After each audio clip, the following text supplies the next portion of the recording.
this is John from Quan. Just going to tell you a bit about cleaning your barbecue after the winter months when it's been sat there not doing much.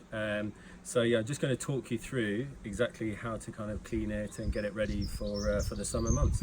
So initially you take off your cover, which hopefully you've had in place over the winter. Put that to one side.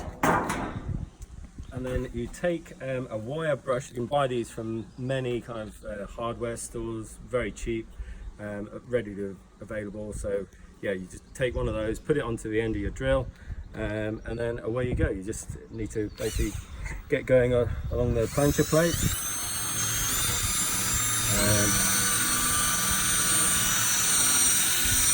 And it's as easy as that, really. You see it comes off pretty quickly. It's actually quite a satisfying thing to do.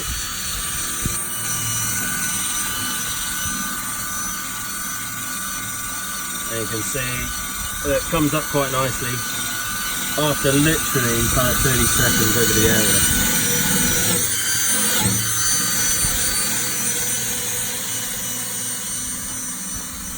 See, it's nearly ready. And basically, that's all there is to it. So yeah, within a few minutes you should be ready to go. See you later.